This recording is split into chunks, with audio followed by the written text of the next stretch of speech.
హిందూ ధర్మం ప్రేక్షకులకు నమస్కారం. అక్షయ తృతీయ ప్రత్యేక కార్యక్రమానికి స్వాగతం. రేపటి రోజున అక్షయ తృతీయ. ఈ అక్షయ తృతీయ నాడు బంగారం కొనాలి అని చెప్పేసి చాలామంది అపోహతో చాలామంది బంగారం కొంటూ ఉంటారు. అసలు అక్షయ తృతీయ నాడు ఏ పనులు చేయాలి, ఏమేం చెయ్యకూడదు మొదలగు అంశాల గురించి వివరించేందుకు మనతో పాటు ఉన్నారు హిందూ ధర్మచక్రం వ్యవస్థాపకులు శ్రీ మత్తికుంట శ్రీకాంత్ శర్మ గారు, అలాగే ప్రముఖ ఆధ్యాత్మికవేత్త శ్రీమతి సుందరి ప్రఖ్యా గారు. వారిని అడిగి మరిన్ని విశేషాలు తెలుసుకుందాం. అలాగే ఈ అక్షయ తృతీయకి సంబంధించి మీకు ఎలాంటి సందేహాలున్నా సరే స్క్రీన్ మీద లైవ్ నెంబర్ స్క్రోల్ అవుతున్నాయి. ఈ నెంబర్కి కాల్ చేసి శర్మగారితో అమ్మగారితో మాట్లాడి మీ సందేహాలను నివృత్తి చేసుకోవచ్చు. నమస్కారం అండి శర్మగారు. నమస్తే అమ్మా. అమ్మ, ముందుగా వైశాఖ మాసంలో వచ్చేటువంటి అక్షయ తృతీయ యొక్క విశిష్టత గురించి ఈరోజు మాకు తెలియజేస్తారా? శ్రీ గురుభ్యో నమః. ప్రేక్షకులందరికీ అక్షయ తృతీయ శుభాకాంక్షలు. మనకి ప్రతి మాసంలో కూడా ఒక విశిష్టత ఉంటుంది. మనకి చాంద్రమానం ప్రకారం సహజంగా చూస్తే 12 మాసాలకి 12 విశిష్టత ఉంది. వాటిలో కొన్ని మాసాలకి కొన్ని తిథులకి చాలా ప్రత్యేకమైన నైమిత్తిక తిథులు అంటాం. అలాంటివి చాలా విశేషమైన ఫలితాలు ఇస్తూ ఉంటాయి. సహజంగా మనకి వైశాఖ మాసం అంటే కొత్త ఉగాది తర్వాత వచ్చే 2వ మాసం కింద చెప్పుకోవచ్చు మనం. ఇది వైశాఖ మాసం ఉత్తరాయణంలో వచ్చేది. ఈ మాసంకి ఎలా వచ్చింది పేరుని చూస్తే కనుక ప్రతి మాసానికి చంద్రుడు పౌర్ణమి రోజు చంద్రుడు ఏ నక్షత్రానికి దగ్గరగా ఉంటే దాని ప్రకారం పేరు పెట్టడం జరిగింది జ్యోతిష్ శాస్త్ర ప్రకారం. అంటే విశాఖ నక్షత్రానికి పౌర్ణమి రోజు దగ్గరగా ఉంటాడు కాబట్టి చంద్రుడు ఈ మాసానికి వైశాఖ మాసం అని పెట్టాం. ఈ వైశాఖ మాసంలో శుక్లపక్షంలో వచ్చే తదియ అంటే 3వ రోజు. ఈ తదియకి చాలా విశేషం చెప్పబడింది. దాని పేరులోనే మనకి అక్షయ తృతీయ. అక్షయం అంటే క్షయం కానిది, అంటే ఇంక నిరంతరం ఇచ్చే పుణ్యఫలం అని చెప్పుకోవచ్చు అక్షయ తృతీయ అన్నది. సహజంగానే తదియకి గౌరీదేవి మనం ఆరాధిస్తూ ఉంటాం తదియ రోజుకి. ఈ అక్షయ తృతీయ వైశాఖ మాసంలో చాలా విశేషమైన ఫలితాలు చెప్పబడింది. ఎందుకంటే ప్రతి కాలంలో కూడా కొన్ని నైమిత్తిక తిథులు ఉంటాయి. ఆ రోజు చేసే పనులు ఏ పనైనా సరే పుణ్యకార్యాలు వాటికి అద్భుతమైన ఫలితాలు అన్నమాట. అంటే అనంత కోటి ఫలితాలు రావడానికి అవకాశం ఉంటుంది. కాబట్టి కాలంలో మనకి అలాంటివి వచ్చే రోజు ప్రతిరోజు మనం నిత్యంగా చేయలేకపోయినా కూడా ఈ నైమిత్తిక తిథుల్లో అయినా కూడా సద్వినియోగం చేసుకోగలిగితే కనుక చక్కగా వాటిని మన ఖాతాలో పుణ్యాన్ని జమ చేసుకోగలుగుతాం. ఎందుకంటే మనం ఇక్కడ పుట్టామంటేనే పుణ్య పాపాలు 2 చేస్తేనే వస్తాం. కాబట్టి పాపాన్ని క్షయం చేసుకొని పుణ్యాన్ని పెంచుకోవటం వల్ల రాబోయే ఉత్తర జన్మల్లో కొంచెమైనా అభివృద్ధిగా ఉండగలుగుతాం అన్నది ఒక శాస్త్రవచనం.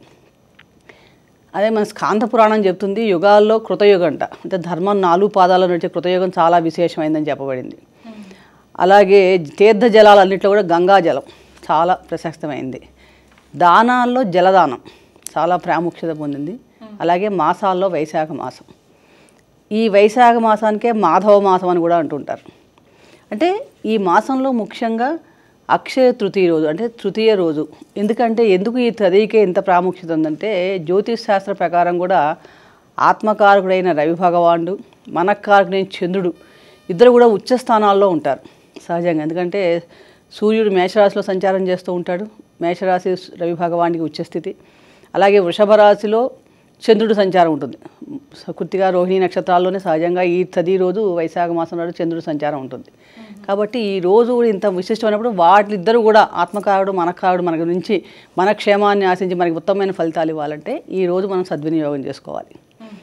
ఈ మాసానికి అక్షయ తృతీయకే రంభా తదియ అని కూడా పేరు, డోలా తదియ అని పేరు, ఇలా చాలా రకరకాల పేర్లతో ఉంటాయి. ఏ రకంగా పేరుతో పిలిచినా కూడా ఈ రోజంతా కూడా విపరీతమైన మంచి ఫలితాలు మనకి ఉంటాయి. ఏ పుణ్యకార్యం చేసినప్పుడు, ఏ చిన్న పుణ్యకార్యం చేసినప్పుడు అంత విశిష్టమైంది.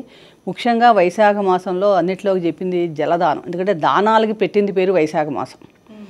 వైశాఖ మాసంలో ఎవరైతే ఏ చిన్నపాటి దానం చేసినా ముఖ్యంగా జలదానం చేయటం వలన అనంతమైన పుణ్యప్రాప్తి, సర్వతీర్థాల్లో కూడా స్నానం చేసినంత ఫలితం. ఎందుకంటే మనకి మాసం చూసినప్పుడు కార్తీక మాసం చూసామనుకోండి దీపానికి ప్రాధాన్యత, అలాగే మాఘమాసం చూస్తే స్థానానికి ప్రాధాన్యత ఎక్కువ మనం పెద్దానికి ఉన్నా కూడా. అలాగే వైశాఖ మాసంలో దానానికి ప్రాధాన్యత ఇవ్వడం జరిగింది. ఈ వైశాఖ తది రోజు అక్షయ ఫలితాలు ఎవరైతే కోరుతారో అలాంటి వాళ్ళు ఏ చిన్నపాటి మన శక్తానుసారం, అంటే అప్పులు చేసి దానం చేయమని కాదు, మన ఎంత శక్తి ఉంటే అంత. నీరు దానం చేయడానికి ఏముంది, చక్కగా ఏమైనా ఇవ్వచ్చు కదా. అన్నిటికంటే జలదానం చాలా శ్రేష్టంగా చెప్పబడింది. అంతటి విశిష్టమైంది ఈరోజు. అలాగే కృష్ణుడికి నారాయణుడికి చందనోత్సవం కూడా, చందనం అలా కూడా చాలా విశేషంగా చెప్పబడింది. చాలా చక్కగా వివరించారమ్మా. శర్మ గారు, అసలు అక్షయ తృతీయ అంటేనే చాలామంది తప్పనిసరిగా ఎంతో కొంత బంగారం కొనాలని కొందరు, మరికొందరేమో అసలు బంగారం కొనాలి అనే నియమం ఏమీ లేదు అని చెప్పి మరికొందరు విభిన్న అభిప్రాయాలు వినిపిస్తూ ఉంటాయి. వీరెండిట్లో ఏది సత్యం, ఏది అసత్యం అండి? మనకు ఒక సామెత ఉందమ్మా, సత్యము గడప దాటేసరికి అబద్ధాలు చెప్పులేసుకొని ప్రపంచమంతా తిరిగేస్తుంది అని అంటారు. అలా అక్షయ తృతీయ గురించినటువంటి అపవాదులు ఏవైతే ఉన్నాయో అవే విస్తృతమైనటువంటి ప్రచారం అయ్యి, అలా విస్తృతమైనటువంటి ప్రచారమైనటువంటి అసత్యము అదే నిజము అనేటువంటి భ్రాంతిలో పాపము జనం ఉండిపోయారు. ఆ భ్రాంతి, ఆ అసత్యము ఏంటి? వైశాఖ శుద్ధ తదియ రోజున బంగారం కొనాలి, బంగారం కొంటే చాలా మంచిది అనేటువంటిది. ఇదంతా కూడా ఒక వ్యాపారాత్మకమైనటువంటి ధోరణి. వ్యాపారస్తులు తమ వ్యాపారాన్ని లాభం చేసుకునేటువంటి విధంగా అక్షయ తృతీయను మలుచుకున్నారు అనేటువంటిది నగ్న సత్యమే. అయితే అక్షయ తృతీయ రోజున బంగారం కొందాము అనేటువంటి ఆలోచన మంచిదే, తప్పేమీ లేదు. శర్మ గారు కాలర్ లైన్లో ఉన్నారని మాట్లాడిన తర్వాత కొనసాగిద్దాం. హలో, నమస్తే అమ్మా, మీ పేరు ఎక్కడి నుంచి కాల్ చేస్తున్నారు? నా పేరు ఏలూరమ్మ, రజని, ఏలూరు రజని. అమ్మగారికి మీ సందేహం తెలియచేయండి అమ్మా. అమ్మ నమస్కారం అమ్మా. నమస్కారం అమ్మ. అమ్మ, బంగారం పాత బంగారం ఉన్నా లక్ష్మీదేవి దగ్గర పెట్టి పూజ చేసుకోవచ్చా అమ్మా? అక్షయ తృతీయ రోజు మనకి సహజంగా చేసే పూజ లక్ష్మీనారాయణ ఆరాధన చేస్తాం. ఎప్పుడు పూజ చేసుకున్నా కూడా పాత బంగారం కొత్త అమ్మవారిని కూడా మనం చక్కగా అలంకరించుకుంటాం కదా, చక్కగా మనం కూడా లక్ష్మీదేవిలా తయారై మనకున్న శక్తిలో అంటే శుభ్రమైన వస్త్రాలు కట్టుకోవడం, పసుపు కుంకాలు రాసుకోవడం, కాళ్ళకి పసుపు రాసుకోవడం, చక్కగా పూలు పెట్టుకోవడం, మంచి లక్ష్మీప్రదంగా ఉంటాం. అలాగే అమ్మవారికి కూడా అంత లక్ష్మీప్రదంగా అలంకరించి చేసుకోవడం అన్నది చాలా మంచిది. ఈరోజు ముఖ్యంగా చేయవలసింది ఏంటంటే చందనం సమర్పించడం. ఈ వైశాఖ తది అక్షయ తృతీయ రోజు ఎవరైతే చందనాన్ని సమర్పిస్తారో వారికి అనంతమైన తృప్తి కలుగుతుందని చెప్పడం జరిగింది. కాబట్టి ముఖ్యంగా మీ ఇంట్లో ఏమైనా లక్ష్మీ విగ్రహం కానీ విష్ణుమూర్తి విగ్రహాలకు కానీ వేటికైనా సరే చందనాన్ని చక్కగా అలంకరించి చేయటం. అలాగే బంగారం ఉంటే పెట్టుకోవచ్చు, ప్రత్యేకం కొనాలేదు. కానీ పెట్టే ముందు పాత బంగారం వాడిన వాటిని ముందుగా శుద్ధి చేసి అమ్మవారికి పెట్టుకోవాలి మనం. ఎందుకంటే దాంట్లో ఆవు పాలలో కానీ పసుపు నీళ్ళలో చక్కగా శుద్ధి చేసుకొని గంగాజలంతో వాటిని అప్పుడు మనం పెట్టడం వలన మంచి ఫలితాలు ఉంటాయమ్మా. తప్పకుండా పెట్టుకోవచ్చు. శర్మగారు, మనం బంగారం కొనాలా లేదా, మరి దీని గురించి కంటిన్యూ చేద్దామండి. అదే చెప్పాను కదమ్మా, అబద్ధము ప్రపంచమంతా తిరిగేస్తూ ఉంటుంది. ఈ అబద్ధాన్ని పాపము నిజం అనుకొని నమ్మేటువంటి వాళ్ళు ఉంటారు. ఇదంతా ఒక వ్యాపారాత్మకమైనటువంటి ధోరణి అని మనము భావిస్తూనే ఉన్నాము. అసలు వాస్తవానికి అక్షయ తృతీయ నాడు ఆచరించాల్సినటువంటి విధుల గురించి ధర్మశాస్త్రము కొన్ని విషయాలు చెప్తుంది. మనకు ప్రామాణికమైనటువంటి గ్రంథం, హిందువులకు ప్రామాణికమైనటువంటి అంటే ధర్మ సూత్రాల గురించి చెప్పేటువంటి గ్రంథాల్లో ప్రధానమైనటువంటి గ్రంథము ధర్మ సింధువు, నిర్ణయ సింధువు, ధర్మ ప్రవృత్తి వంటి గ్రంథాలు. శర్మ గారు కాలర్ లైన్లో ఉన్నారండి, మాట్లాడిన తర్వాత కొనసాగిద్దాం. హలో, కాల్ కట్ అయిపోయింది శర్మ గారు, మనం కొనసాగిద్దాం. ఇలాంటి ధర్మ విషయాలను చెప్పేటువంటి ఈ ధర్మ గ్రంథాల్లో ఎక్కడా కూడా అక్షయ తృతీయ రోజున బంగారమును దానము చేయండి, బంగారమును పూజించండి అని రాయబడి లేదు, చెప్పబడి లేదు. ఈ గ్రంథాలన్నీ కూడా మహర్షులు మనకు అందించినటువంటి గ్రంథాలు కనుక మనం ఏదైనా ఆచరించాలనంటే మహర్షులు అందించినటువంటి గ్రంథాల ద్వారానే మనము విషయ సంగ్రహణము చేసుకొని తద్వారా ఆ రోజున ఆచరించాల్సినటువంటి విధి విధానాలను మనం ఆచరిస్తాం. కనుక ధర్మ గ్రంథాలలో ఎక్కడా కూడా అక్షయ తృతీయ రోజున బంగారము కొనాలి, బంగారము పూజించాలి అనేటువంటి విషయాలు లేవు. మరి ఏమున్నాయి ధర్మ గ్రంథాలు, ఏం చెప్తున్నాయి మనకు అంటే, వైశాఖే శుక్లపక్షేతు తృతీయ రోహిణీయుత దుర్లభ బుధవారేణ సోమేనాపి యుతా తథా వైశాఖస్య సితే పక్షే తృతీయాయాం పునర్వసౌ నిశాయాః ప్రథమేయామే రామాఖ్యః సమయే హరిః రేణుకాయాస్తు యోగర్భౌ అవతీర్ణః స్వయం హరిః అని ధర్మశాస్త్రము వైశాఖ శుద్ధ తదియ గురించినటువంటి విశ్లేషణ చేస్తుంది. కాలర్ లైన్లో ఉన్నారండి, మాట్లాడిన తర్వాత కొనసాగిద్దాం. హలో, నమస్తే అండి, మీ పేరు ఎక్కడి నుంచి కాల్ చేస్తున్నారు? కొంచెం గట్టిగా మాట్లాడండి. శర్మ గారికి మీ సందేహం తెలియచేయండి. సందేహం కంప్యూటర్ బంగారం పొందేసి కౌంట్ లేని వాళ్ళు ఆ యొక్క ఆచారాన్ని ఎట్లా ఎట్లా సంపాదించారండి అవకాశం వేరే ఆలోచించారు. కొంచెం గట్టిగా స్పష్టంగా తెలియచేయండి. అక్షయ తృతీయ రోజు బంగారం కొనలేని వాళ్ళు ఏం చేయాలని అడుగుతున్నారా? అవునండి, కొనలేని వాళ్ళకి ఆ ఫలితం దక్కాలంటే ఏం చేయాలి? అసలు అక్షయ తృతీయ రోజు బంగారం కొనాలనే నియమమే లేదు. ఇంకా దానికి ప్రత్యామ్నాయం ఏముంటుంది కనుక అది అపోహ. వాస్తవానికి ఇప్పుడు మనం విషయాన్ని కంటిన్యూ చేసుకుంటే ధర్మశాస్త్రం ఈ విధమైన విషయం చెప్తుందిగా, వైశాఖ శుద్ధ తదియను అక్షయ తృతీయ అనేటువంటి పర్వదినంగా జరుపుకుంటాం. రోహిణీ నక్షత్రం ఉన్నటువంటి వైశాఖ శుద్ధ తదియ విశేషమైనటువంటి రోజుగా చెప్తారు. అందులో బుధవారంతో కూడినటువంటి వైశాఖ శుద్ధ తదియ రోహిణీ నక్షత్రయుక్తమైన, లేదా సోమవారంతో కూడినటువంటి వైశాఖ శుద్ధ తదియ రోహిణీ నక్షత్రయుక్తమైన, అది అన్నింటికంటే కూడా విశేషమైనటువంటి పర్వదినంగా చెప్తారు. మన భాగ్యవశాత్తు రేపు బుధవారం, రోహిణీ నక్షత్రం, ఇవి రెండూ కలిసి ఉన్నాయి కనుక ధర్మశాస్త్రము చెప్పినటువంటి రోజు రేపటి రోజు మనకు వస్తుంది. కనుక అంతటి విశిష్టమైనటువంటి రోజున ఏం చెప్తున్నారు? వైశాఖ శుద్ధ తదియ రోజున, ఇదే రోజున కృష్ణ పరమాత్మునికి గంధముతో లేపనము చేయడంతో పాటుగా ఈ రోజున భార్గవరాముడిని పూజించాలి, అంటే పరశురాముడిని ఈ రోజున పూజించాలి అనేటువంటి సాంప్రదాయము మనకు ఉంది, చెప్తున్నారు అదే విషయము. శర్మ గారు, మరి అక్షయ తృతీయ నాడు ఏ దానం చేస్తే మంచిదంటారు? అక్షయ తృతీయ అన్నారు అంటే తృతీయ తిథి రోజున చేసేటువంటి పర్వదినము. అక్షయ తృతీయ అంటున్నారు. ఏంటి అసలు అక్షయ తృతీయ? క్షయము కానటువంటిది అక్షయము. క్షయం కావడం అంటే ఏంటి? తరిగిపోవడము. తరిగిపోవడాన్ని క్షయమవ్వడము అంటారు. ఏవి తరిగిపోతాయి? కాలం క్షయమైపోతుంది, వయస్సు క్షయమైపోతుంది, రూపం క్షయమైపోతుంది, పదార్థం క్షయమైపోతుంది. కానీ అసలు క్షయం కాకుండా మనతో పాటు శరీరం వదిలిన తర్వాత కూడా అక్షయంగా ఫలితాన్ని మనకు అందించి, మనం పోయిన తర్వాత కూడా ఆ పుణ్యఫలం మన వెంట వచ్చేటువంటిది, అక్షయమైనటువంటి ఫలితాన్ని ఇచ్చేటువంటిది, ఆ విశేషమైనటువంటి ఫలితాలను మనకు వసంగేటువంటిది అక్షయ తృతీయ పర్వదినము. అక్షయము అంటే ఎంతకు క్షయం కానటువంటిది, ఇన్ఫినిట్ అని చెప్పుకోవచ్చు అన్నమాట. అలాంటి ఈ రోజున చేసేటువంటి సర్వ క్రతువులు ఏవైనా సరే అపారమైనటువంటివి, అక్షయమైనటువంటి ఫలితాన్ని ఇస్తాయి. ఏమేం క్రతువులు?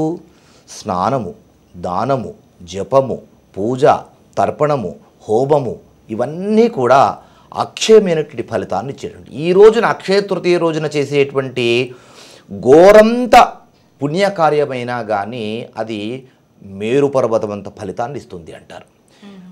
వాస్తవానికి ఈ అక్షయ తృతీయ వైశాఖ మాసంలో వస్తుంది. వైశాఖ మాసంలోనే మనకు కొన్ని దానములు ఆచరించాలి అని మనకు ధర్మసూత్రాలు చెబుతూ ఉన్నాయి. అందులో అక్షయ తృతీయ రోజున చేసేటువంటి దానాలు మామూలు రోజుల్లో చేసేటువంటి దానాల కంటే కూడా అధికంగా ఫలితాన్ని ఇస్తాయి. ఎలాంటి దానాలు? వైశాఖ మాసంలో ఎండ అధికంగా భానుడి ప్రతాపం వలన మనకు ఈ వేడి అనేటువంటిది పెరుగుతూ ఉంటుంది. అంటే జనాల్లో, అంటే జీవాలు ఏవైనప్పటికీ కూడా ఆ జీవాలకు ఉపశమనము కలిగించి, దాహమును తీర్చి, దేహతాపమును తొలగించేటువంటివి ఏ పదార్థములైతే ఉంటాయో అలాంటి పదార్థములను దానం చేయడం వలన, అందించడం వలన అవి అక్షయమైనటువంటి ఫలితాలు ఇస్తాయి. మొట్టమొదలు ఇందులో మనకు ఈ వేడి నుంచి ఉపశమనం కలగడానికి కోసం మనము పాటించేటువంటిది, మనం తీసుకునేటువంటి పదార్థం ఏంటి? జలము. జలము ప్రధానంగా వైశాఖ మాసంలో దానం గురించి చెప్పడం జరిగింది. అందుకే మనకు దారి పొడుగునా కూడా మనం చూస్తూ ఉంటాం చలివేంద్రములు అని. అది ఉగాది నుంచి ప్రారంభం చేస్తూ ఉంటారు. వైశాఖ శుద్ధ అక్షయ తదియ రోజున ఎవరైతే ఈ జలదానమును చేస్తారో వారి వంశము పితృదేవతల యొక్క అనుగ్రహం చేత ఉత్తరోత్తములుగా అభివృద్ధి చెందుతుంది అంటారు. జలదానము, అన్నదానము, వస్త్రదానము, గొడుగు దానము, ఛత్రదానం అంటారు, గొడుగు దానము, శయ్యాదానము, పడుకోవడానికి ఉపయోగించేటువంటి మంచములు, శయ్యాదానము, చెప్పులు దానము, మనం కాళ్ళకు వేసుకుంటాంగా ఎండ తగలకుండా ఉండడం కోసం, ఈ వేడి తగలకుండా చెప్పుల దానము, మజ్జిగ దానము, మజ్జిగను తాగడం వలన శరీరంలో ఉష్ణోగ్రత ఒక సమానమైన స్థితికి వస్తుంది, వేడి తగ్గిపోతుంది. బియ్యమును దానం చేయడము, మళ్ళీ ఈ వైశాఖ మాసంలో లభించేటువంటి పండ్లు, సీజనల్ ఫ్రూట్స్ అని అంటాం కదా, మామిడి పండ్లు, ఈ మామిడి పళ్ళను దానం చేయడము, ఆవు నేతిని దానం చేయడం, ఈ పదార్థాలన్నీ కూడా అక్షయ తృతీయ రోజున దానం చేయాలి అని శాస్త్రం చెప్తుంది. ఇప్పుడు మనం సింపుల్గా చెప్పుకోవాలనంటే అక్షయ తృతీయ రోజున ఒక చల్లటి నీటి కుండ, కొత్త కుండ తీసుకొని అందులో చల్లటి నీటిని పోసి, ఈ కుండతో పాటుగా అందులో నీటితో పాటుగా మామిడి, ఒక పళ్ళెంలో పెట్టుకో, పెద్ద పళ్ళెంలో మామిడి పళ్ళు, తెల్లని వస్త్రములు, మంచి కాటన్ వస్త్రములు, చలువనిచ్చేటువంటి వస్త్రములు, మామిడి పళ్ళు, తాంబూలము, చలువనిచ్చేటువంటి వస్త్రములు, విసనకర్ర, గొడుగు, ఆవు నెయ్యి, బియ్యము, ఇవన్నీ కూడా పెట్టుకొని, చెప్పులు విడిగా పెట్టుకొని బ్రాహ్మణుడికి కానీ లేదా పేదలకు కానీ, ప్రతిసారి బ్రాహ్మణులకే ఇవ్వండి అని మనం ఎక్కడే చెప్పట్లేదు, అవి అవసరం ఉన్నటువంటి వాళ్ళకు, చాలా పేదరికంలో ఉన్నటువంటి వాళ్ళకు, ఇలాంటి వారికి ఈ వస్తువులన్నీ కూడా ఇవ్వాలి. ఏషధర్మ ఘటోదత్తో అని ధర్మశాస్త్రము ఆ శ్లోకం కూడా చెప్తుంది. అస్య ప్రధానాత్ సకల మమ సంతు మనోరథాహ అనేటువంటి శ్లోకం చెప్పుకుంటూ మమ సర్వేషాం పితॄణాం ఉత్తమ పుణ్యఫలావాప్త్యర్థం అని ఈ సంకల్పం చెప్పుకుంటూ దానం చేయాలని చెప్తారు. ఇలా దానములు చేస్తే అవి అక్షయమైనటువంటి పుణ్యఫలాలు ఇచ్చి పితృదేవతలు సంతోషించి మానవుల రూపంలో, అంటే మనుషులు తృప్తి పొందడం ద్వారా, మనిషి తృప్తి పడితే పితృదేవతలు కూడా తృప్తి చెంది ఆ తాపము నుంచి, వేడి నుంచి వారు కాస్త ఉపశమనము పొంది వీరి వంశము 7 తరాలు అభివృద్ధి చెందేట్లుగా పితృదేవతలు అనుగ్రహిస్తారు అని ధర్మశాస్త్ర వచనం. ఇలాంటి దానాలు అక్షయ తృతీయ రోజున ఆచరించాలి. చాలా చక్కని వివరణ ఇచ్చారు శర్మ గారు. అమ్మ, మరి ఇదే రోజున ఒక బ్రాహ్మణుడికి ఒక జంజం దానం ఇచ్చినా సరే మంచి ఫలితాలు ఉంటాయంటారు కదా, దాని సత్ఫలితాలు ఏంటమ్మా? సహజంగా అక్షయ తృతీయ కాలర్ లైన్లో ఉన్నారు, మాట్లాడిన తర్వాత కొనసాగిద్దాం. హలో, హలో చెప్పండి. నమస్తే అమ్మా, మీ పేరు ఎక్కడి నుంచి కాల్ చేస్తున్నారు? నమస్కారం అండి, పావుల నుంచి నాగమణి మాట్లాడుతున్నానండి. అమ్మా, మీ సందేహం అమ్మగారికి తెలియచేయండి. ఎక్కువ చెప్పడానికి ఉంటుంది, ఇంట్లో దరిద్రం లక్ష్మీదేవి రాకపోతుంది, అంతే తీయాలా, పరిస్థితి బాగలేదు. అంటే అక్షయ తృతీయ నాడు ఏం చెయ్యాలి అని చెప్పాకపోతుంది మాట, ఎవరో కొంట్లో బాగోపోలేదు చెప్పాకుంటుంది, ఏం చేయాలి లక్ష్మీదేవి రావాలంటే ఏ పూజ ఎలా చెయ్యాలా? నమస్కారం అమ్మా. నమస్కారం అండి. అక్షయ తృతీయ రోజు నాగమణి మాట్లాడుతున్నాను. అక్షయ తృతీయ రోజు మనం అన్నిటికంటే ముఖ్యంగా సూర్యోదయం ముందే నిద్ర లేవటం, చక్కగా స్నానం చేయటం. మీకు దగ్గరలో నదులు ఏమైనా ఉంటే నదిలో స్నానం చేయండి, కుదిరితే సముద్ర స్నానం చాలా విశేషంగా చెప్పబడింది. గంగా స్నానం కుదరకపోయినా ఇంట్లో చేసినా కూడా ఆ గంగాదేవిని తలుచుకుంటూ అన్ని జలాలని ఆహ్వానిస్తూ స్నానం చేయండి సూర్యోదయానికి పూర్వమే.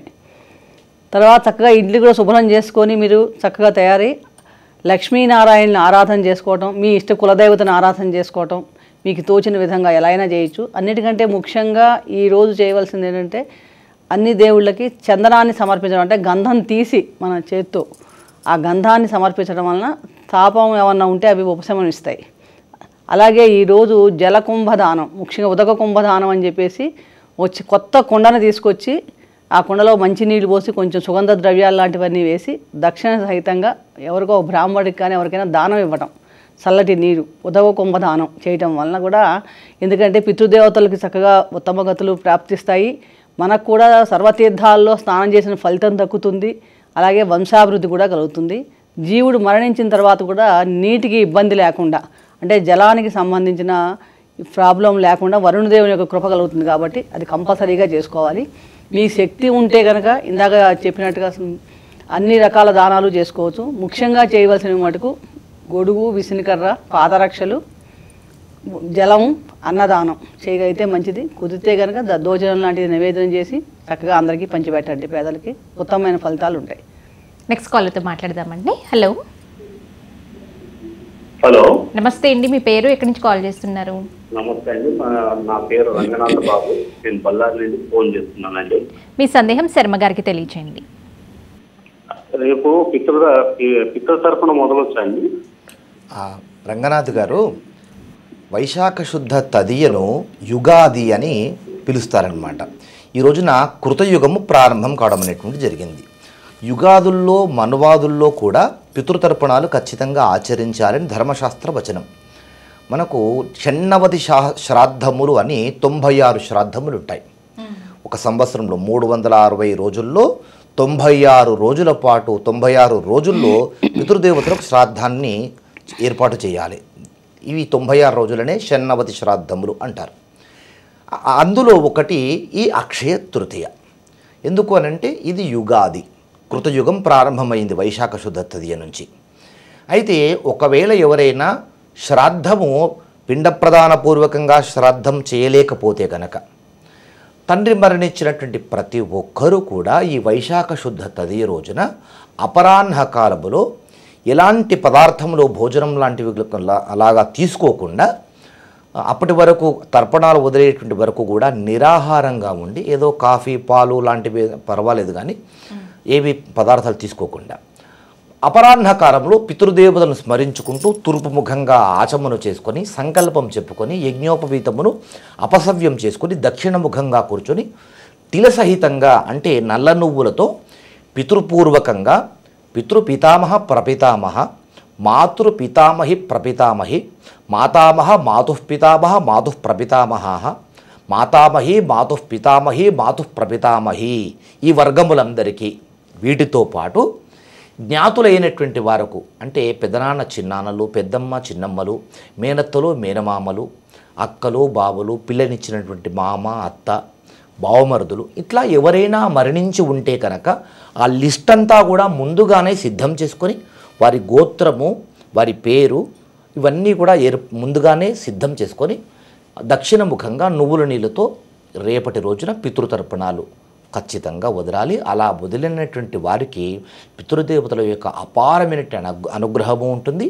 అందున అక్షయ తృతీయ రోజున చేసేటువంటి పితృతర్పణం అక్షయమైనటువంటి ఫలితాన్ని ఇస్తుంది.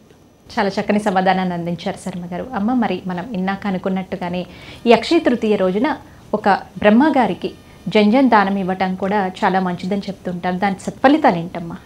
ఎందుకంటే మనం ఇందాక చెప్పుకున్నాం అన్ని రకాల దానాల గురించి చెప్పారు కదా, వాటిల్లో ఏ రక దానం చేసినా కూడా చాలా ఉత్తమం. ఒక విప్రుడికి జంజం అన్నది యజ్ఞోపవీతం దానం చేయడం అన్నది చాలా విశేషం. ఎందుకంటే వేదాన్ని కంపల్సరీగా ధరించవలసింది యజ్ఞోపవీతం. అలాగే ఆ రోజే గొడుగు మనకి విసినికర్ర వీటితో పాటు కూడా కలిపి దానం చేయడం వలన వాటి వలన ఏంటంటే ఆది భౌతిక ఆది దైవిక అనే పాపాలు కొన్ని ఉంటాయి, అవన్నీ ఉపశమనం ఇస్తాయన్నమాట. దుఃఖంగా తగ్గి జ్ఞాన ప్రాప్తి ఒక బ్రాహ్మణుడు జంజం దానం చేయడం వల్ల ఉత్తమమైన ఫలితాలు కలుగుతాయి. శర్మ గారు, మరి ఇంతకుముందే ఏ దేవతల్ని ఆరాధించాలి ఈ రోజున అని చెప్పి తెలియజేశారు. ఇంకా ఏ దేవీ దేవతలను అక్షయ తృతీయ రోజున ఆరాధిస్తే మంచి జరుగుతుంది? అక్షయ తృతీయ రోజున ప్రధానంగా అర్చించాల్సినటువంటి దేవతామూర్తులు ఇద్దరు. ఒకరు ఇందాక అమ్మగారు చెప్పినట్టుగా కృష్ణ భగవానుడు, మరొకరు పరశురాముడు. వీళ్ళిద్దరిని ప్రధానంగా ఈ రోజున పూజించాలి. మిగతా రోజుల్లో మనం మన ఇష్టదైవము, కులదైవము, మన నిత్య దేవతార్చన ఇవన్నీ కూడా మనం మిగతా రోజుల్లో ఆచరిస్తూనే ఉంటాం. కానీ పర్వదినాలకు వచ్చేసరికి ఆ పర్వదినానికి ప్రత్యేకంగా ఎవరి గురించి అయితే చెప్పబడి ఉన్నారో వాళ్ళ గురించినటువంటి ఆరాధన పర్వదినం రోజున ఖచ్చితంగా ఆచరించి తీరాలి. అందున యః కరోతి తృతీయాయాం కృష్ణం చందనభూషితం వైశాఖస్య సితే పక్షే సయాత్యచ్యుత మందిరం అని ధర్మశాస్త్ర వచనం. ఎవరైతే వైశాఖ శుద్ధ తదియ అయినటువంటి ఈ అక్షయ తృతీయ రోజున కృష్ణం చందనభూషితం కృష్ణుణ్ణి చందనముతో ఎవరైతే అలంకరిస్తారో అలాంటి వారికి కృష్ణుని యొక్క అపారమైన అనుగ్రహం లభిస్తుంది అని చెప్తున్నారు. అదేవిధంగా ఆ వైశాఖ శుద్ధ తదియ ఈ రోజున పరశురామ జయంతి అని కూడా చెప్పబడి ఉంది. పరశురాముడు దశావతారాలలో ఒకరు. ఇలాంటి పరశురాముడిని ఈ రోజున మనం పూజించాలి అంటే ఏమండి, పరశురాముడికి సంబంధించిన ఫోటోలు మా దగ్గర ఉండవు, పరశురాముడికి సంబంధించినటువంటి విగ్రహాలు ఉండవు, అలా ఎలా పూజిస్తాము అనేటువంటి సందేహం కూడా కొంతమంది వ్యక్తం చేస్తారు. శ్రీమన్నారాయణమూర్తిని పూజిస్తే పరశురాముడిని పూజించినట్టే, ఎందుకంటే దశావతారాలన్నీ కూడా ఆయన అవతారాలే కనుక. అండ్ విష్ణుమూర్తి యొక్క పటమును పెట్టుకొని విష్ణుమూర్తికి చక్కగా పూజించుకొని తులసి దళములతో మల్లె పువ్వులతో ఈ రోజున విష్ణుమూర్తిని పూజించుకొని మామిడి పళ్ళు కాస్త పానకము వడపప్పు నైవేద్యంగా పెట్టి అష్టోత్తరం పరశురాముని యొక్క అష్టోత్తరం చెప్పుకుంటే సరిపోతుంది. తరువాత ఖచ్చితంగా ప్రతి ఒక్కరు, మీరు, నేను, సుందరి ప్రఖ్య గారు, హిందూ ధర్మము వీక్షించేటువంటి ప్రేక్షకులు అందరూ ఆచరించాల్సినటువంటి ధర్మం గురించి మనకు ధర్మసింధు ఏం చెప్తుందంటే, ఈ రోజున పరశురామ జయంతి కనుక పరశురాముని స్మరించుకుంటూ దోసెటి నిండా నీటిని తీసుకొని కుటుంబంలో ఉన్నటువంటి ప్రతి ఒక్కరు, ఎవరో ఒక్కరు మాత్రమే కాకుండా ఇంట్లో ఉన్నటువంటి ఇంటి యజమాని, ఆయన భార్య, ఆయన పిల్లలు, వీళ్ళందరూ కూడా పరశురాముని స్మరించుకుంటూ దోసిటి నిండా నీటిని తీసుకొని జామదగ్న్య మహావీర క్షత్రియ అంతకర ప్రభో గృహాణార్ఘ్యం మయాదత్తం కృపయా పరమేశ్వర అనేటువంటి ఈ శ్లోకం చెప్పి అర్ఘ్యమును సమర్పించాలి. అర్ఘ్యం అంటే దోసిటి నిండా నీటిని తీసుకొని స్మరించుకొని సంకల్పం చెప్పుకొని వదలడం అనమాట. సూర్యనారాయణమూర్తికి ఏ విధంగా అయితే అర్ఘ్యం ఇస్తామో అదే విధంగా అనమాట. ఇలా క్షత్రియులపైన 21 సార్లు దండయాత్ర చేసి క్షత్రియులను సమూహంగా నిర్మూలించినటువంటి ఆ జమదగ్ని కుమారుడైనటువంటి పరశురాముని స్మరించుకుంటూ అర్ఘ్యమును సమర్పిస్తే ఆయన యొక్క అనుగ్రహము అపారంగా లభిస్తుంది. ఇది ప్రతి ఒక్కరి కర్తవ్యం, మన ధర్మం. కనుక ఈ రోజున కృష్ణుడిని చందనంతో పూజించడము, పరశురాముడికి అర్ఘ్యం సమర్పించడం ఖచ్చితంగా చేయాలమ్మా. అమ్మ, అలాగే పరమశివుడి అనుగ్రహంతో శ్రీ మహాలక్ష్మి ఆశీస్సులతో కుబేరుడు సిరి సంపదలకు సంరక్షకుడిగా నియమించబడిన రోజు ఈ రోజే అని చెప్తారు. ఇది ఎంతవరకు నిజం? దీని పరమార్థం ఏంటి? ఎందుకంటే మనకి అక్షయ తృతీయ రోజు అనగానే లక్ష్మి అక్షయం ఇచ్చేది ఎవరికైనా సంపదే కదా. సంపదలకి నవనిధులకి అధినాయకుడు కుబేరుడు. ఈరోజు ఎందుకంటే ఈ లక్ష్మీపతి, మన లక్ష్మీదేవి ఆరాధన చేయడం, ఈ అక్షయ తృతీయ రోజు క్షీరసాగర్ నుండి లక్ష్మీనారాయణ వివాహం జరిగిన లక్ష్మీదేవి ఉద్భవించిందని, అలాగే నవనిధులకి కూడా కుబేరుడు శివుడి గురించి తపస్సు చేసినప్పుడు ఆయన్ని ఆరాధన, ఆయన నవనిధులకి ఉత్తర దిక్కు అధిపతిగా చేశారని మనకి కొన్ని పురాణాల్లో చెప్పడం జరుగుతుంది. అంటే కుబేరుడిని ఆరాధించడం సహజంగా మనకి ధనత్రయోదశి రోజు మనం కుబేరుడిని ఎక్కువగా మనం పూజిస్తాం లక్ష్మీదేవితో పాటు. కానీ ఈరోజు కూడా అంటే లక్ష్మీదేవి సంపదలకి అధినాయకుడు కాబట్టి, అంటే ఆయన అండర్లోనే ఉంటాయి కదా, అంతా కోశాధికారం అంతా ఆయన దగ్గరే ఉంటుంది కాబట్టి ఆయన్ని స్మరించి ఆయన్ని లక్ష్మీదేవిని కూడా ఈరోజు ఆరాధించడం. ఎందుకంటే లక్ష్మీనారాయణ కంపల్సరీగా ఆరాధిస్తాం ఈరోజు. చేయటం వల్ల మనకి ఆ లక్ష్మీ అనుగ్రహం కలుగుతుంది. లక్ష్మీ అనుగ్రహం అంటే ఒక అష్టలక్ష్ముల అనుగ్రహం అనుకోవచ్చు. లక్ష్మి అంటే ఒక ధనం ఒకటనే కాదు, ఆరోగ్యం, సంపద, జ్ఞానం, సంతానం, కుటుంబ సౌఖ్యం, ఇవన్నీ కూడా లక్ష్మీప్రదాలే. మనం హ్యాపీగా ఉంటాం కాబట్టి ఇటువంటివన్నీ కలగటానికి ఈరోజు పరమేశ్వరుడికి కూడా అభిషేకం చేసుకోవడం, అలాగే జలధారా పాత్ర అంటాం కదా, మనకి శివాలయాల్లో పైన కంటిన్యూగా ధార పట్టడానికి ఉంటాం, అలాంటి వాటిని దానం చేయటం, ధార ఏమాత్రంతోనే ధారతో చక్కగా శివునికి అభిషేకం చేయడం, ఇవన్నీ కూడా విశేషంగా చెప్పబడ్డాయి ఈరోజు. కాబట్టి కంపల్సరీగా లక్ష్మీనారాయణ వరకు కుబేరుని కూడా నవనిధులకు అధిపతి కాబట్టి ఆరాధించడం అన్నది కూడా విశేషంగా చెప్పబడింది. అంటే ఏమాత్రం పుణ్యం ఎది చేసినా కూడా ఈరోజు విశేషమైన ఫలితం అన్నిటికీ కూడా మనకు కావాల్సిన వాటన్నిటికీ అలా అంత నైమిత్తిక తిథి అని చెప్పవచ్చు. అందులో బుధవారం రోహిణి నక్షత్రంతో కలిసి వచ్చింది రేపు మనకి ఇంకా విశేషం అని చెప్పబడింది మనకి శాస్త్ర ప్రకారం. కాబట్టి ఈరోజు వీళ్ళందరినీ ఆరాధించడం వల్ల మనకి చక్కగా మంచి ఫలితాలు కలుగుతాయి. చాలా చక్కగా వివరించారమ్మా. శర్మ గారు, మహాభారతాన్ని వ్యాస భగవానుడు వినాయకుడి సహకారంతో ఇదే రోజున ప్రారంభించారు రాయటం అనేది అని చెప్తూ ఉంటారు కదా, అసలు ఇదే రోజు ఎందుకు ప్రారంభించారు? వాస్తవానికి మహాభారతము వ్యాస భగవానుడు చెబుతూ ఉంటే గణపతి రాశాడు అనేటువంటిది మనకు తెలిసినటువంటి విషయమే. అది అక్షయ తృతీయ రోజుననే గణపతి రాశాడు అనేటువంటి ఒక వాదన మనకు వినిపిస్తున్నప్పటికీ కూడా ఆధారాలు ఎక్కడా కూడా లేవు. అక్షయ తృతీయ రోజున ఆయన ప్రారంభించాడు అనేటువంటిది ఇది జనాల్లో ఉన్నటువంటి ఒక అభిప్రాయం మాత్రమే. కనుక అక్షయ తృతీయ రోజున మాత్రము కృతత్రేత ద్వాపర యుగములు ప్రారంభం అయినవి అనేటువంటి విషయం మాత్రం మనకు స్పష్టమవుతుంది. కానీ భారతాన్ని ఇదే రోజున లిఖించడం జరిగింది అనేటువంటి ఆధారాలు మాత్రం ఎక్కడా కనబడడం లేదమ్మా. చాలా చక్కని వివరణలు ఇచ్చారు అమ్మ. అలాగే శ్రీకృష్ణుని కుచేలుడు కలిసిన రోజు, అపార సంపదను శ్రీకృష్ణుడు అనుగ్రహించిన రోజు కూడా ఇదే అని చెప్తారు కదా. ఇందాక చెప్పినట్టుగా చాలా విషయాలు, అంటే అక్షయ తృతీయ రోజు ఏ పని చేసినా కూడా అక్షయమైన ఫలితం అనుకున్నాం కదా, దానంలాగా. అలాగే సంపద కోరి ఆయన వచ్చాడు కాబట్టి కుచేలుడు కృష్ణ భగవానుడికి ప్రత్యేకంగా అదే రోజు వచ్చాడా అన్నదా లేదని తెలియకుండా ఆయన తెచ్చిన దానం అంటే అటుకులు, కొంత ఇచ్చినా కూడా పుణ్యం అన్నది చెప్పడానికి నిదర్శనం కింద కూడా మనం తీసుకోవచ్చు. ఇక్కడ ఈ అక్షయ తృతీయ రోజు ఏం చేసినా కూడా విశేషమైన ఫలితం ఉంటుందని చెప్పడానికి. ఎందుకంటే ఆ రోజు ఆయన ఏం ఇచ్చాడు, గుప్పెడు అటుకులు తీసుకొచ్చి ఇచ్చాడు కృష్ణ భగవానుడికి. ఆయన అఖండమైన సంపద ప్రసాదించాడు. అంటే అక్షయ కింద ఇచ్చాడు కాబట్టి కుచేలుడు కూడా ఈరోజు మరి ఇచ్చాడన్నది ఎక్కడ ప్రత్యేకంగా అయితే చెప్పలేదు, కానీ చాలా చోట్ల మటుకు వినిపిస్తోంది కుచేలుడు ఈరోజే వచ్చి కలిశాడని. కానీ అక్షయ తృతీయ రోజు ఏమాత్రం చిన్నదానం చేసినా అక్షయ ఫలితాలు ఇస్తుందని కాబట్టి ఇది కూడా అనుకోవచ్చు మనం. అమ్మా శర్మగారు, అసలు మనకి తృతీయ తిథులు చాలానే వస్తూ ఉంటాయి, కానీ వైశాఖ మాసంలో వచ్చే తృతీయని అక్షయ తృతీయ అని ఎందుకంటారు? ప్రారంభంలో సుందరి ప్రఖ్య గారు చెప్పారు 4 మాసములు ప్రధానంగా చెప్పబడి ఉన్నటువంటి మాసాలు. అకామావై అని చెప్తారనమాట. ఆషాఢము, కార్తీకము, మాఘము, వైశాఖము, వీటిని అకామావై అని పిలుస్తారు. ఈ 4 మాసాల్లో కూడా సముద్ర స్నానము ఆచరించాలి అనేటువంటి ఒక నియమము ధర్మశాస్త్రంలో ఉంది. అయితే 4 మాసాలు మొత్తము ఆచరించమని కాదు, ఇందులో వచ్చేటువంటి పౌర్ణమి తిథుల్లో ఖచ్చితంగా ఆషాఢ మాసంలో ఆషాఢ పౌర్ణమి అంటే వ్యాస పౌర్ణమి, గురు పౌర్ణమి, ఆ రోజున సముద్ర స్నానము.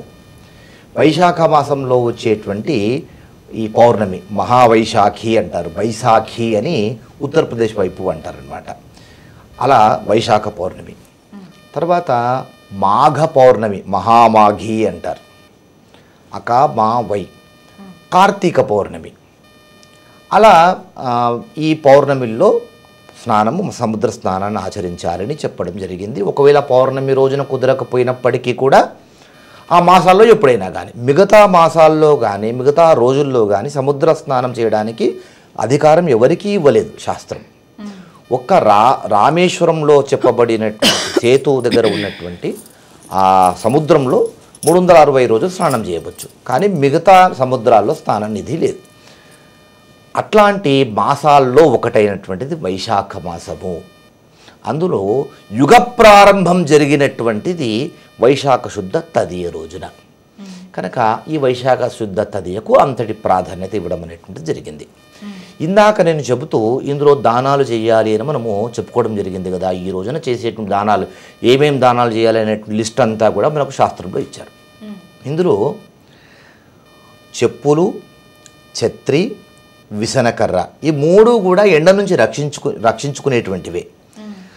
ఉక్కపోత నుంచి రక్షించుకోవడం కోసము విసనకర్ర, ఎండలో తిరిగితే ఎండ నుంచి రక్షించుకోవడం కోసం విసనకర్ర, కాళ్ళు కాలకుండా చెప్పులు, ఉపశమనం దేహ తాపోపశమనం కోసము మంచినీళ్ళు, మామిడి పళ్ళు, తెల్లని వస్త్రాలు, చందనము, ఆవు నెయ్యి, బియ్యము, అన్నదానం లాంటివి చెప్పాము. అయితే ఇవన్నీ కూడా ధర్మశాస్త్రం చెప్పినటువంటి దానాలు. అయితే ఇక్కడ కొంచెం మనం కొద్దిగా ఆధునికంగా ఆలోచించి నేటి కాలానికి ఏ విధంగా ఇస్తే మంచిది అనేటువంటిది అన్వయించుకొని దానాలు ఆచరించాలి. శాస్త్రంలో విసనకర్రను దానం చేయండి అని ఉంది. ఈ రోజున ఎంతమంది విసనకర్రలు వాడుకుంటారు చెప్పండి అమ్మా? అందరూ ఫ్యాన్ వేసుకొని ఉండేటువంటి వారే. కరెంటు పోతేనే విసనకర్ర యొక్క అవసరం పడుతుంది. అయితే నేనేమంటానంటే విసనకర్రను దానం చేయండి. దాంతోపాటు మనకు ఇప్పుడు మార్కెట్లో రకరకాల హ్యాండ్ ఫ్యాన్లు వచ్చాయి, చిన్న చిన్న ఫ్యాన్లు, బ్యాటరీ ఫ్యాన్లు వచ్చాయి, రీఛార్జ్ చేసుకునేటువంటి ఫ్యాన్లు. అలా చిన్నపాటి ఫ్యాన్లు ఏమైనా కానీ విసనకర్రతో సమానమైనటువంటివి అవి కూడా. అప్పటి కాలంలో పాతకాలంలో విసనకర్ర, ఇప్పుడు అవే మనకు ఆధునికంగా విసనకర్రలాగా చిన్న ఫ్యాన్లు, బ్యాటరీ ఫ్యాన్లు వస్తాయి. వాటిని ఇవ్వడము, చిన్న ఫ్యాన్ లాంటివి ఇవ్వడము, లేదా ఎక్కడైనా కానీ అనాథ ఆశ్రమాల్లో కానివ్వండి, లేకపోతే ఏవైనా ప్రత్యేకమైనటువంటి ఆలయాల్లో కానివ్వండి, ఏవైనా సేవా సంఘాల లాంటి వాటి స్థలాల్లో కానివ్వండి, ఏసీలను పెట్టించడము, కూలర్లను పెట్టించడము, వేద పాఠశాలలు లాంటి వాటి కానీ, గోశాలల్లో ఫ్యాన్లు ఏర్పాటు చేయడము, లేదా వృద్ధాశ్రమాలు అనేటువంటి పదాన్ని ఉపయోగించవద్దు, ఎందుకంటే అలాంటివి కొనసాగకూడదు. వృద్ధాశ్రమాలు వృద్ధిలోకే రాకూడదు. కానీ ఉదాహరణకి చెప్తున్నాను, ఇలాంటి చోటల్లా హాస్పిటల్లో కానివ్వండి ఫ్యాన్లను, ఏసీలను, కూలర్ లాంటివి పెట్టించడం లాంటివి చేయడము. ఇక ఈ రోజున నీటి పాత్రను దానం చేయాలని చెప్పారు కదా, కుండలో నీటిని దానం చేయండి అని చెప్పారు. సరే, కుండలో నీటిని దానం చేస్తూనే మనకు 24 గంటల పాటు చల్లటి నీళ్లను ఇచ్చేటువంటి మనకు వాటర్ బాటిల్స్ లభిస్తూ ఉంటాయి. ఆ నీళ్లు పోసుకుంటే 24 గంటలు చల్లగా ఉంటాయి. అందులో ఒక 2 లీటర్ల వాటర్ బాటిల్ ఇలాంటివి వాటితో పాటు కాస్త ఆధునికంగా మనం ఈ కాలానికి అన్వయం చేసుకొని పాతకాలంలో చెప్పబడినటువంటి వస్తువులతో పాటుగా ఆధునిక కాలానికి ఉపయోగపడేటువంటి వస్తువులను కూడా మనము అవసరం ఉన్నటువంటి వారికి దానం చేస్తే కనుక చాలా మేలు జరుగుతుంది అనేటువంటిది నా వ్యక్తిగతమైనటువంటి అభిప్రాయం అమ్మ. చాలా చక్కని వివరణ ఇచ్చారు శర్మ గారు. అమ్మ, ఇప్పుడు కలి నివసించే స్థానాలలో బంగారం కూడా ఒకటి అని అంటూ ఉంటారు కదా, నిజమేనా? ఇదేనమ్మా. ఎందుకంటే మనకి పరీక్షిత్ మహారాజు గారు కలికి ఎక్కడ ఉండే స్థానం ఎక్కడ ఉండాలని చెప్పి మనకి తెలుస్తూ అడిగాడు. సరే 5 స్థానాలు ఇచ్చాట కలి భగవాన్. అంటే కలికాలంలో కలి భగవాన్డే రాజ్యం వెళ్తూ ఉంటాడు కాబట్టి. సరే ఎక్కడ అంటే దూదం, మద్యపానం కేంద్రాలు, వేట, అలాగే బంగారం, వీటన్నిటిలో కలిపురుషుడికి స్థానం ఇచ్చాడు ఆయన. అంటే అందుకనే మన కలికాలంలో ఎక్కువ అందరికీ బంగారం మీదే వ్యామోహం. కలి అంటేనే వ్యామోహం, మోహం. అందుకని అక్షయ తృతీయ అవ్వచ్చు, ధనత్రయోదశి అవ్వచ్చు, బంగారం కొనాలని ఒక ఇదిగా ప్రాచుర్యం పొందింది మనకి ఇప్పుడు చూస్తుంటే కూడా ఎక్కువగా. ఎందుకంటే కలిపురుషుడు మనం బంగారం తెచ్చుకుంటే కనుక ఇంటికి కలిపురుషుడిని ఆహ్వానించడమే. కలి రావడం అంటే ఏంటి? గొడవలు, కలహాలు, మాయ, వాటి మీద మోహం పెంచుకోవడం, మనకి ఏవైతే ఉన్నాయో అవన్నీ వృద్ధి చెందుతూ ఉంటాయి అన్నమాట వాటి విషయాల మీద. కాబట్టి ఇక్కడ కలిపురుషుడు బంగారంలో ఉంటాడు కాబట్టి అక్షయంగా వృద్ధి చెందుతాడు. అక్షయ తృతీయలో ఏం చేసినా వృద్ధి చెందుతాడుగా, ఏ పని చేసినా, మంచి చేసినా చెడు చేసినా. కాబట్టి ఈరోజు ముఖ్యంగా బంగారాన్ని కొనటం కంటే కూడా ఉన్న బంగారం కొనుక్కోవడం తప్పనేం కాదు, కానీ సంపద వృద్ధి చెందడానికి లక్ష్మీదేవికి ఇష్టమని బంగారం. కానీ దాని సహజంగా మనకి అన్ని దానాల్లోకి సువర్ణ దానం కూడా శ్రేష్టం అని చెప్పబడింది. కాబట్టి కుదిరిన వాళ్ళు శక్తి ఉంటే గోదానంతో పాటు సువర్ణ దానం చేసుకోవచ్చు. అలాగే ఆలయాలకి ఏమన్నా చక్కగా సువర్ణ సామాన్య ఆభరణాలు స్వామివారికి సమర్పించుకోవచ్చు. ఇలాంటి బంగారం మనకి శక్తి ఉంది, చక్కగా అలాంటివి చేసి ఇవ్వచ్చు ఈ అక్షయ తృతీయ రోజు మనం ఎక్కువ విశేషంగా. ఇలాంటివి చేస్తే అఖండమైన ఫలితాలు పొందుతాం అనమాట ఈరోజు ఏం చేసినా కూడా. కాబట్టి అలాంటివి చేయాలి, కానీ మనం తెచ్చుకోవడం కంటే. అంటే అక్షయ తృతీయ రోజు ఏ పని చేసినా కూడా అక్షయమే, అది మంచి చేసినా చెడు చేసినా. అప్పులు చేసామనుకోండి, అప్పులు కూడా అలాగే వృద్ధి చెందుతాయి అక్షయంగా. కాబట్టి అప్పులు చేయకుండా ఉండటం, అలాగే అమంగళకరమైన వస్తువులు కొనుక్కోకుండా ఉండటం, ఇలాంటివన్నీ చేసుకొని ఈ రోజును ముఖ్యంగా ఏంటంటే మన జన్మానికి ఒక రోజు కాబట్టి ఈ ఎంత విశిష్టమైన నైమిత్తిక తిథి రోజు మనం పుణ్యకార్యాలను ఆచరించడం, మన పుణ్యాన్ని అఖండంగా పెంచుకునే మార్గం ఉన్న చక్కగా సూక్ష్మంలో మోక్షంలాగా ఇలాంటి తిథులు వచ్చిన రోజు చేసుకోవడం వలన మన ఫలం పుణ్యఫలం అక్షయం అవుతుంది. దానివల్ల జన్మలకి కూడా మనకి ఎటువంటి ఈతి బాధలు లేకుండా, ఒకవేళ జన్మే లేకపోతే ఉత్తమమైన విష్ణులో ఒక సాయుధ్యం, ఇలాంటివన్నీ దొరుకుతాయి. కాబట్టి అవి చూసి చేసుకోవాలి. చక్కని వివరణలు ఇచ్చారమ్మా. శర్మ గారు, అసలు ఈ అక్షయ తృతీయని ఆచరించడం అనేది ఎప్పటి నుంచి ప్రారంభమైంది? దీని గురించి ప్రస్తావన ఏమైనా మన పురాణాల్లో చెప్పబడిందా? అంటే అప్పటి వాళ్ళు పాటించినట్టు అక్షయ తృతీయని ధర్మశాస్త్రము ధర్మగ్రంథాల్లో ఉన్నాయి అని అంటే కనుక అనాది నుంచి కూడా మనకు ఇవి ఉన్నట్టుగానే కనబడుతూ ఉంది. కృతయుగ ప్రారంభం నుంచి కూడా మనకు ఈ అక్షయ తృతీయ గురించినటువంటి వివరణ ఉండడము, పరశురాముడు జన్మించినటువంటి సందర్భంగా, అదేవిధంగా ఈ అక్షయ తృతీయ రోజున కృష్ణుడిని గంధలేపనంతో చేయడము, సింహాచలంలో ఈ రోజున సింహాచలం అప్పన్నకు నిజరూప దర్శనం లాంటివి చేయడము, అన్నీ కూడా అనాది నుంచి ఉన్నవి కనుక, ధర్మగ్రంథాలలో చెప్పబడినటువంటివి కనుక అప్పటి నుంచి ఉన్నటువంటివి మనము ఆ గ్రంథాలను అనుసరించి మనం ఆచరిస్తూనే ఉన్నాం కనుక అలా అనాది నుంచి ప్రారంభమైనటువంటివి అమ్మ ఇవన్నీ కూడా. చక్కని వివరణలు ఇచ్చారు శర్మ గారు. అలాగే అమ్మ, ముఖ్యంగా అసలు దానం చేయాల్సినవి ఏంటి? ఇప్పటి వరకు ఏ దానాలు చేస్తే మంచిదో తెలియజేశారు. ఇంకా ఏ దానాలు చేస్తే మంచిది? మనం ఇందాకే చెప్పుకున్నాం మొదట్లోనే, వైశాఖ మాసం దానాలకి పెట్టింది పేరు. అంటే ఒక్కొక్క మాసానికి ఒక్కొక్క విశేషం ఉన్నట్టుగా ఏవి చేసినా స్నానం, పూజ ఇవన్నీ ఉన్నా కూడా విశేషమైంది దానానికి ప్రత్యేకం. కాబట్టి వైశాఖ మాసంలో ఏ చిన్నపాటి దానం చేసినా కూడా దానికి తగ్గ ఫలితం ఉంటుంది. ముఖ్యంగా కాలానుగుణంగా మనకి వైశాఖ మాసం అన్నది మండు వేసవి, భరణీ కార్తీ కృత్తి రోహిణీ కార్తీ సమయంలో వస్తుంది సహజంగా. కాబట్టి అంత వేడి ఎక్కువగా ఉంటుంది, మనకి చాలా తాపం ఎక్కువగా భరించలేకుండా ఉన్నాం. ఆ తాపం నుంచి పాపం మన ఒక్కళ్ళమే కాదు, అంటే ఇప్పుడు ఉన్నవాళ్ళైతే ఏసీ రూముల్లో ఉంటారు, లోపల ఉంటాం. కానీ చాలామంది నిరుపేదలు, రోడ్డు మీద ఉండేవాళ్ళు చాలామంది ఉంటారు. పశుపక్షాదులు, జంతువులు, వాటన్నిటికీ కూడా మొక్కలు, ఇవన్నీ కూడా పాపం జలానికి చాలా తాపిస్తూ ఉంటాయి అన్నమాట. ఇప్పుడు మన కొత్త కాలంలో వచ్చాక ఏదో చెరువులో ఉండేవి, ఇప్పుడు అన్నీ మనకి ట్యాప్స్ వచ్చేసాక పాపం అవి తాగడానికి కూడా లేవు. కాబట్టి ప్రతి ఒక్కళ్ళు కూడా జలదానం చేయటం, జలం పాటు పక్షులకి వాటికి కూడా మన మేడ మీద కానీ వరండాల్లో కానీ ఎక్కడైనా సరే నీటిని ఒక దాంట్లో పోసి పెట్టడం, వాటన్నిటికీ కూడా పాపం. అలాగే ఇదివరకు రోజుల్లో కూడా ఈ వృషభోత్సవం ఇలా చేసిన వాటికి ఆవులు వాటి తిరిగి వెళ్తుంటే బయట పెద్ద గంగాలలో వాటర్ పోసి పెట్టేవారు. ఎందుకంటే వెళ్ళే వాళ్ళు పక్షులు అవి తాగుతాయని, కుక్కలు పక్షులు ఏవైనా తాగొచ్చు కదా, మనం అడగలేవు కదా అవి. కాబట్టి ముఖ్యంగా వాటికి మనం జలాన్ని ఇవ్వడం, ఎందుకంటే జలమే ప్రాణం మనిషికి ఎవరికైనా సరే. ముందు ఆహారం కంటే కూడా అన్నిటికంటే ముఖ్యమైనది జలం, ప్రాణాధారం. కాబట్టి అటువంటి జలదానం చేయటం అన్నిటికంటే చాలా విశేషమైన ఫలితాలు ఇస్తుంది, అన్నిటికంటే ముఖ్యమైనది.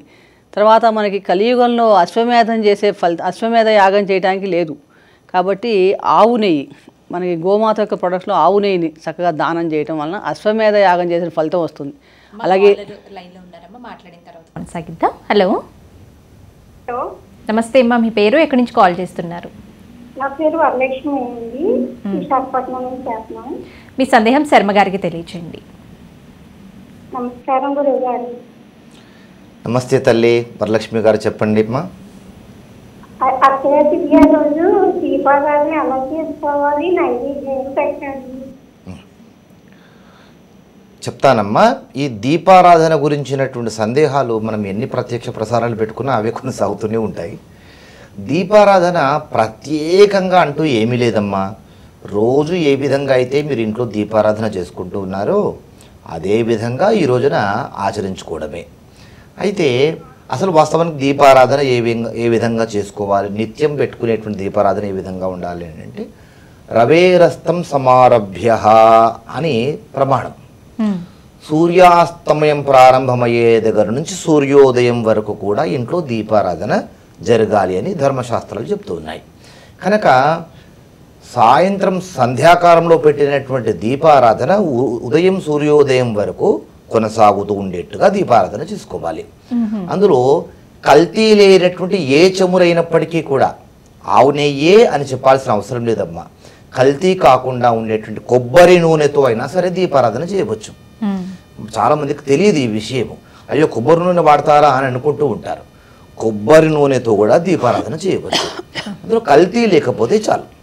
అలా 3 ఒత్తులు ఒక చోటగా వేసుకొని సాధ్యం త్రివర్తి సంయుక్తం అని దీప శ్లోకంలో చెప్తారు.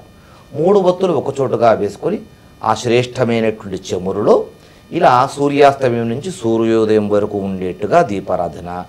ఆ సూర్యోదయం వరకు ఉన్నటువంటి దీపారాధన కొండెక్కక ముందే మరొక దీపారాధనను సిద్ధం చేసి వెలిగించుకొని ఇప్పుడు వెలిగించినటువంటి ఈ దీపము మళ్ళీ సూర్యాస్తమయం వరకు కూడా కొనసాగేట్టుగా, అంటే ఇలా సైకిల్లా ఉండడం వలన 24 గంటల పాటు ఇంట్లో దీపారాధన జరుగుతూ ఉంటుంది. అదే విధంగా అక్షయ తృతీయ రోజున చేయండి. ఇక నైవేద్యాలు ఏం పెట్టాలి అని అంటే దీనికి మాత్రం శాస్త్రం చెప్తోంది అక్షయ తృతీయ రోజున పెట్టాల్సినటువంటి నైవేద్యాల గురించి. ఇంట్లో ఈ రోజున కృష్ణ భగవానుడికి, విష్ణుమూర్తికి, మరి పరశురాముడికి పూజను చేసుకోవాలి. లక్ష్మీదేవిని కూడా పూజించుకోండి. నివేదనలోకి వచ్చేసరికి మామిడి పండ్లు నైవేద్యంగా పెట్టాలి, దద్దోజనము నైవేద్యంగా పెట్టాలి, వడపప్పు పానకము నైవేద్యంగా పెట్టాలి. ఈ విషయాల గురించి మాత్రము ధర్మసింధు ప్రత్యేకంగా చెప్పడం జరిగింది. కనుక ఇంట్లో వడపప్పు, పానకము, దద్దోజనము, మామిడి పండ్లు ఇవి నైవేద్యంగా పెట్టి కొంత పదార్థములను మీరు ఇంట్లో కుటుంబ సభ్యులందరూ కూడా ప్రసాదంగా స్వీకరించండి. ఇందులో నుంచి మిగతా భాగం అంతా కూడా పసిపిల్లలకు, పసిపిల్లలు అంటే చిన్నపిల్లలు, స్కూలుకు వెళ్ళేటువంటి చిన్నపిల్లలకు, పేదలకు, ఇంకా ఎవరైనా చాలా పేదరికంలో ఉన్నటువంటి వారికి, దేవాలయం దగ్గర అట్లా అడుక్కునేటువంటి వాళ్ళు ఉంటారు కదా అలాంటి వాళ్లకు, వృద్ధులకు, హాస్పిటల్లో ఉండేటువంటి రోగులకు, ఇలాంటి వాళ్ళకందరికీ కూడా పెరుగన్నము, మామిడి పళ్ళు, మజ్జిగ, ఈ పానకము, వడపప్పు ఇలాంటివి మీరు ఇంట్లో తీసుకున్న తర్వాత సంఘంలో, సమాజంలో ఇలాంటి వారికి మీరు ఇస్తే మీరు చేసినటువంటి ఈరోజు పూజ, ఈరోజు ఆచరించినటువంటి విధానము అక్షయమైనటువంటి ఫలితాన్ని మీకు అందిస్తుంది. దేవతలందరూ కూడా సంతోషిస్తారు. కృష్ణ భగవానుడు మిమ్మల్ని ఎంతో ఆశీర్వదిస్తాడు. ఆయనతో పాటుగా పరశురాముడు మీకు అపారమైనటువంటి శక్తి సామర్థ్యాలను ఇస్తాడు.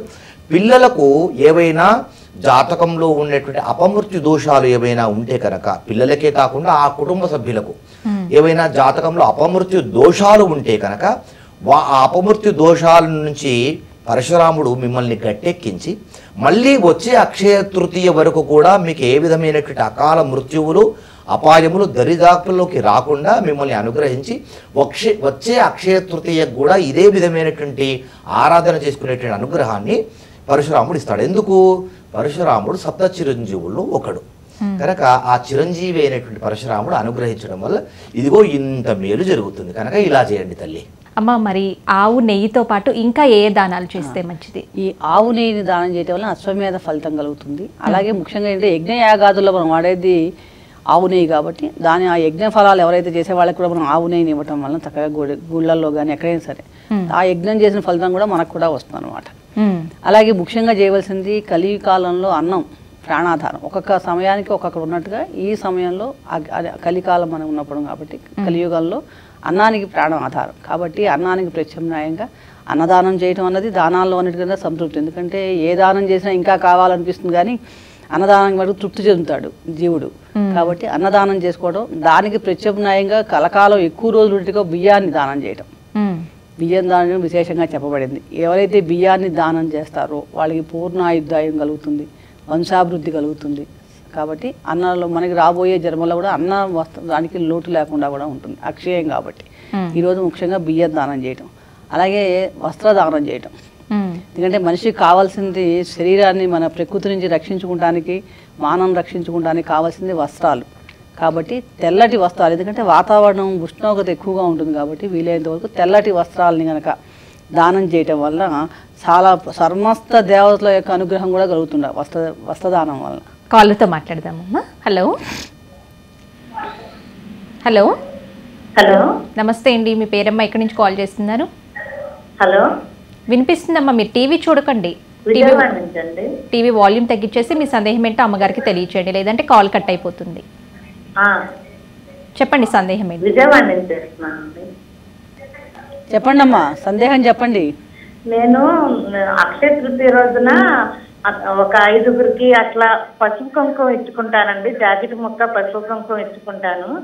అది చేసుకోవచ్చండి అట్లా? అసలు శాస్త్ర ప్రకారం కూడా మనకి చెప్పింది రోజు ఒక 2 జాకెట్ బట్టలు, లేకపోతే శక్తి ఉంటే కనుక చీర జాకెట్టు కూడా ఎవరికైనా సరే ఒక పండు తాంబూలంతో కలిపి పసుపు కుంకాలు గాజులు కూడా కలిపి ఒక బ్రాహ్మణుడికి దానం ఇచ్చిన వైఫ్ అండ్ హస్బెండ్ కలిసి, లేకపోతే ముత్తైదులకు ఇచ్చినా కూడా విశేషమైన సౌభాగ్యం మీకు జన్మలకి కూడా కలిగే భాగ్యం కలుగుతుంది. తప్పకుండా చాలా మంచి పని అమ్మ, ఇవ్వచ్చు అండి. అమ్మ, మరి తెల్లటి వస్త్రంతో పాటు ఇంకా ఏమేమి దానం ఇవ్వాలి? ముఖ్యంగా ఈ కాలంలో ఇదో రోజుల్లో మనకి వేడి ఎక్కువగా ఉండి బయట తిరిగేటప్పుడు ఎండ వేడి తగ్గడం గొడుగు దానం చేసేవారు. గొడుగును ఇందా చెప్పినట్టుగా ఫ్యాన్ల లేని కాలంలో విసనకర్రలు ఎక్కువ దానం చేస్తూ ఉండేవారు. కాబట్టి ఈ గొడుగుని, విసనకర్రలు, పాదరక్షలు, అంటే వాతావరణం నుంచి లేని వాళ్ళకి ఎవరికైనా సరే, బ్రాహ్మణుడికి కానీ ఎవరికైనా సరే తిరగాల్సిన వాళ్ళకి ఇవి దానం చేయడం వల్ల మనకి చాలా మన దేహోపశాంతి అనమాట. ఆది భౌతిక, ఆది దైవిక అని కొన్ని పాపాలు ఉంటాయి, అవిటి నుంచి మనకు ఉపశమనం లభిస్తుంది ఇవి దానం చేయటం వల్ల. అలాగే ఈ కాలంలో మజ్జిగ, పెరుగు కానీ మజ్జిగ కానీ దానం చేయటం చాలా శ్రేష్టంగా చెప్పబడింది. ఇదే ఎవరైతే మజ్జిగని దానం చేస్తారో ఎవరికైనా సరే, ఇంటికి వచ్చిన వాళ్ళకి కానీ బయట ఎవరికైనా సరే ఒక పెట్టి చక్కగా ఇవ్వటం వల్ల విద్యాప్రాప్తి, పిల్లలకి చదువులు సమస్యలు ఇంట్లో ఉన్నవాళ్ళు చక్కగా మజ్జిగ దానం చేసుకోండి, చక్కగా అలాంటి శాపం. అలాగే ధనప్రాప్తి, అఖండమైన సంపదలు కూడా చేకూరుతాయి కాబట్టి ఈ మజ్జిగ దానం చేయటం. అలాగే శయ్యాదానం కూడా చెప్పబడింది శాస్త్రంలో. శయ్యాదానం అంటే మంచాన్ని అనమాట, కొత్త మంచాన్ని విష్ణుమూర్తి రూపంగా భావించి విష్ణుమూర్తిని దాని మీద పెట్టి పూజ చేసిన తర్వాత ఒక విప్రుడికి కానీ ఎవరికైనా అంటే వాళ్ళకి ఒక చెయ్యని ఒక మంచాన్ని దానం చేయడం వల్ల కూడా విశేషమైన ఫలితం చెప్పబడ్డాయి. ఇలా ఏ చిన్నపాటి దానం చేసినా ఈ కాలానుగుణంగా మనకి ఈ కాలంలో చుట్టుపక్కల ప్రకృతి పరంగా మనకి ఎవరికైతే ఏం అవసరం అవుతాయో అవి వాళ్ళకి దానం కూడా అపార్థ దానం చేయకూడదు కదా. దానం చేసే వాడికి విలువ ఉండాలి, ఎవరికైతే వాడుకోవాలి వాళ్ళు. ఇప్పుడు కడుపు నిండా భోజనం దొరికిన వాడికి అన్నదానం చేసే ఉపయోగం ఏముంది? ఉపయోగం లేదు. కాబట్టి అవసరమైన వాళ్ళకి మనం ఈ వస్తువులన్నింటిలో ఏ మాత్రం దానం చేసినా కూడా ఈ రోజు విశేషమైన రోజు కాబట్టి ఏ చిన్నపాటి శక్తి అనుసారం అప్పులు చేసి చేయమని కాదు, అది గుర్తుపెట్టుకోవాలి. చేయమన్నారు కాదని అప్పులు మటుకు చేయకండి. ఈరోజు కంపల్సరీగా ఎటువంటి దానం చేసినప్పుడు అక్షయమైన ఫలితాలు పొందగలుగుతారు. మీ కుటుంబం, మీ వృద్ధికి, వంశం చక్కగా వృద్ధి చెందుతాయి. తరతరాలకి, జన్మలకి కూడా మనకి అన్న వస్త్రాలకి లోటు లేకుండా కూడా మనం కూడా ఉండగలుగుతాం అనమాట. అంతటి విశిష్టమైన రోజును సద్వినియోగం చేసుకోవాలి ప్రతి ఒక్కళ్ళు కూడా. అమ్మ, అలాగే శర్మ గారు, అక్షయ తృతీయ నాడు ఏ ఏ దేవీ దేవతామూర్తులను ఆరాధించాలి, ఎలాంటి నైవేద్యాలు సమర్పించాలి, ఈరోజు ఎలాంటి దానాలు చేస్తే సత్ఫలితాలు కలుగుతాయో చాలా చక్కని వివరణ ఇచ్చారు. ఇద్దరు కూడా ధన్యవాదములు ఇరువురికి. శుభం. నమస్కారం. ఇదండి వాళ్ళ అక్షయ తృతీయ ప్రత్యేక కార్యక్రమం. తిరిగి మరో కార్యక్రమంలో మళ్ళీ కలుసుకుందాం. నమస్కారం.